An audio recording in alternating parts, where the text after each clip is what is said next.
2016 সালে প্রথম সিনেমা করা হয়। অলমোস্ট 6 থেকে 8 বছর নিজেকে সিনেমার থেকে দূরে রাখা আর শিশু শিল্পীদের কাজ সবার শেষে করা হতো। আমার কাছে মনে হয় অভিনয় করাটা আসলে অনেক কঠিন। একটা অপশনে নিজেকে আবদ্ধ করে ফেলতে চাই না, অনেকগুলো অপশন খোলা রাখতে চাই নিজের জন্য। আমার কাছে মনে হয় যে আল্লাহ তাআলার সব সৃষ্টিই সুন্দর। দুটো ডেজিগনেশন আমি দেখতে চেয়েছিলাম আমার নামের পাশে। দর্শক, আমার সাথে এখন আছেন এ সময়ের জনপ্রিয় একজন অভিনেত্রী আয়েশা খান। প্রথমে শুনে কেমন আছেন আপু? অবশ্যই ভালো আছে আলহামদুলিল্লাহ। প্রচুর দৌড়াদৌড়ি চলছে, প্রচুর কাজের মধ্যে ব্যস্ততার মধ্যে সময় যাচ্ছে। তো ব্যস্ততার মধ্যে আমি অনেক ভালো আছি আলহামদুলিল্লাহ। সিনেমার জগতে পা দিয়েছেন বলবো, অভিনয়ের দীর্ঘদিন কাটিয়ে এখন সিনেমাতে রেগুলার হচ্ছেন। প্রথমে শেখর, তারপরে আজকে সংবাদে। সিনেমায় এই যে যুক্ত হওয়ার বিষয়টা যদি একটু জানেন। সিনেমাতে আসলে যুক্ত হওয়া হয়েছিল আমার নাটককেও যখন আমাকে মানুষ দেখেছে তারও আগে। 2016 সালে প্রথম সিনেমা করা হয়, কিন্তু একটা সিনেমা করতে গেলে তো নানা ধরনের অভিজ্ঞতা হয়। সেই অভিজ্ঞতার আলোকে আমার মনে হয়েছে যে আমি এখনও সিনেমা করার উপযুক্ত নই, এখনও সেই সময়টা আসেনি আমার। সেজন্য আসলে সিনেমার থেকে মানে 2018 সালে যেহেতু রিলিজ হয়েছিল, সেখান থেকেও যদি ধরি আমি অলমোস্ট 6 থেকে 8 বছর নিজেকে সিনেমার থেকে দূরে রাখা। তার মাঝখানে অনেকবারই সিনেমার অফার এসেছে, বিশেষ করে যখন ক্লোজ আপ, কাছে আসার অসমাপ্ত গল্প 2 রিলিজ হলো। সেই কাজটা দেখার পর অনেকেই ফোন দিয়েছিলেন, অনেকেই বলেছিলেন যে আমি সিনেমাতে কাজ করতে আগ্রহী কিনা।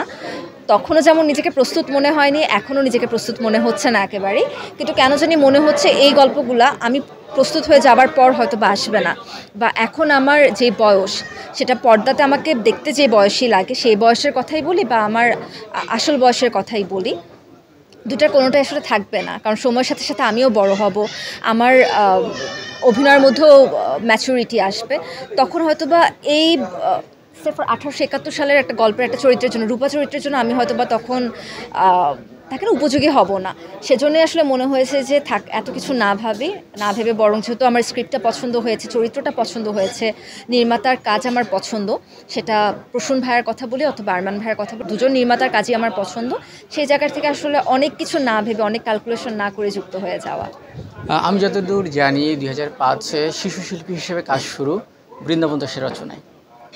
তারপরে দীর্ঘ একটা গ্যাপ, শিশু শিল্পী হিসেবে অনেক কাজ করেছেন। আবার আহত ফুলের গল্প দিয়ে সিনেমার যাত্রা শুরু, তারপরে হয়তো আবার ক্লোজ আপে দিয়ে আবার কাম ব্যাক। ছোটোবেলা থেকে এই যে যুক্ত হওয়ার বিষয়টা কীভাবে বলবেন? আসলে যে গুণী মানুষদের সাথে সান্নিধ্য পাওয়া ছোটোবেলা থেকেই, ওটা কি আরও আগ্রহী করে তুলেছিল অভিনয়ে আসার ক্ষেত্রে? একেবারেই না, কারণ সেই সময় যেহেতু আমি শিশু শিল্পী ছিলাম, আর শিশু শিল্পীদের কাজ সবার শেষে করা হতো। সারাটা দিন বসে থেকে একদম শেষের দিকে আমাকে হয়তো বা শুটিং সেটে ডাকা হতো। সেটা আসলে আমার জন্য খুবই একঘেয়েমিকর ছিল, এবং সেটার জন্য আসলে শিশু শিল্পী হিসেবে নিজেকে কখনোই প্রতিষ্ঠিত করতে চাইনি আমি। এবং অবশ্যই আমার বাবা মার এটা নিষেধাজ্ঞা ছিল যে এত রাত করে যদি কাজ হয় তাহলে তো আমার পড়াশোনা ক্ষতিগ্রস্ত হবে। সেই জায়গার থেকে তারাও কখনো এটা অ্যাপ্রিসিয়েট করেননি। সেটার জন্য দেখা গেছে যে 2005, 6, 7 এই 3টা সালে, 7 সালে কি, হ্যাঁ না 2005 আর 6 এই 2টা সালে শিশু শিল্পী হিসেবে কাজ করেছিলাম, পরপর 2টো নাটকে, 3টা নাটকে। তারপর 2010 সালে ডক্টর মোহাম্মদ জাফর ইকবাল স্যারের লেখায় এবং বশিদুল ইসলাম, যিনি আমার বন্ধু রাশেদের পরিচালক, তার নির্দেশনায় একটা নাটক করা হয়। যে নাটকটা মানে ওই সময় আসলে এনটিভিতে একটা স্লট ছিল যেখানে প্রতি ঈদে বাচ্চাদের জন্য একটা করে নাটক যেত। তো সেই একটা নাটকের অংশীদার আমি হতে পেরেছিলাম 72.5 ঘন্টা।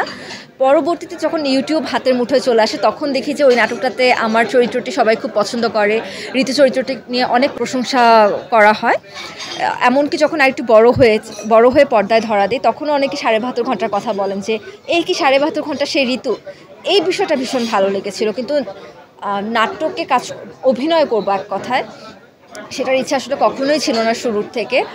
আস্তে আস্তে আসলে আগ্রহটা তৈরি হয়। যদি টার্নিং পয়েন্ট বলি তাহলে বলবো যে 2018 সালে নির্মাতা আদনান আল রাজীবের নির্দেশনায় ইস্পাহানি মির্জাপুর চা এই টিভিসিটা যখন আমি করি, তখন আসলে মনে হয় আমি এখন থাকে না যে অভিনয় করতে পারবো, কিন্তু কিছু কিছু সীমাবদ্ধতা ছিল আমার মধ্যে, সেগুলো আসলে কাটিয়ে ওঠার জন্য সময় লাগতো। এখনও পুরোপুরি কাটিয়ে উঠতে পেরেছি সেটা বলবো না, কিন্তু চেষ্টাটা চলছে। এখন যেমন আমি জানি যে এইগুলো আমার সীমাবদ্ধতা, তখন আসলে ক্লিয়ার ছিলাম না সেগুলো নিয়ে। তো এখন যেহেতু জানি, মনে হচ্ছে আস্তে আস্তে পারফরমেন্স করতে করতে সময়ের সাথে সাথে সেই সীমাবদ্ধতাগুলো কাটিয়ে আরও ভালো একজন পারফর্মার হয়ে উঠতে পারবো, এতটুকু আত্মবিশ্বাস জন্মেছে এখন।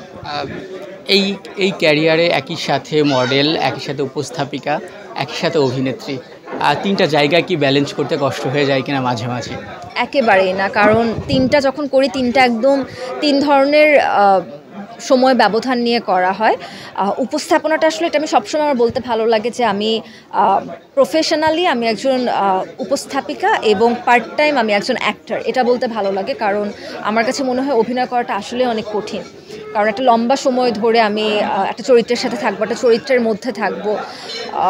ওই সময়টাতে হয়তো বা আমি আমার পরিবারের মানুষগুলোর সাথেও কথা বলা এড়িয়ে চলবো, কিন্তু উপস্থাপনা করতে গেলে এত কিছু মাথায় নিতে হয় না।